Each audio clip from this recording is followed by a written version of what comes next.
Hello viewers, welcome back to Abhi's kitchen. ఈరోజు నేను without మినపప్పుతో సొరకాయ దోశ చేయబోతున్నాము. ఎలాగో ప్రాసెస్ చూసేద్దాము. నేను ఒక మీడియం సైజులో ఉన్న సొరకాయ తీసుకొని దాన్ని తురుముకున్నాను. ఈ తురుము ఒక బౌల్లో వేసుకోవాలి.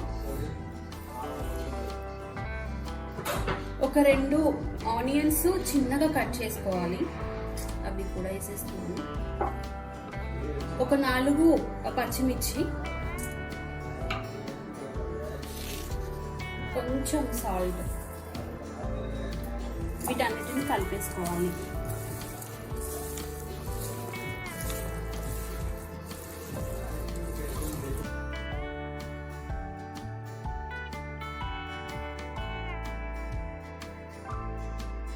ఇప్పుడు నేను 2 బంగాళదుంపలు తీసుకున్నాను, బాయిల్ చేసినవి.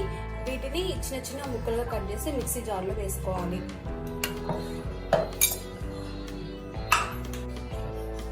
ఇప్పుడు కట్ చేసుకున్న బంగాళదుంపని మిక్సీ జార్లోకి వేసేసుకుందాం.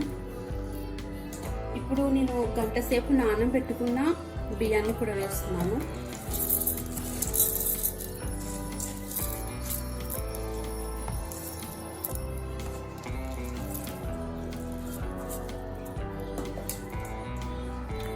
కొంచెం అల్లం కూడా వేసుకుంటున్నాను, మిరియాలు.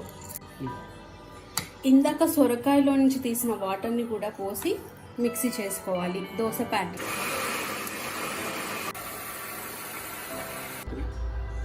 ఇలా మెత్తగా మిక్సీ చేసుకోవాలి.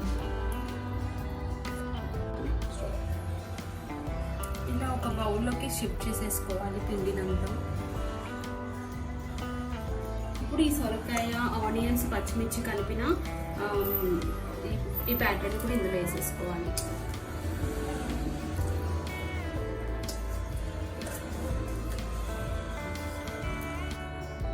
సన్నగా కట్ చేసిన కరివేపాకు కొంచెం, కొత్తిమీర కొంచెం, టేస్ట్కి సరిపడా సాల్ట్ వేసి కలిపేసుకోవాలి.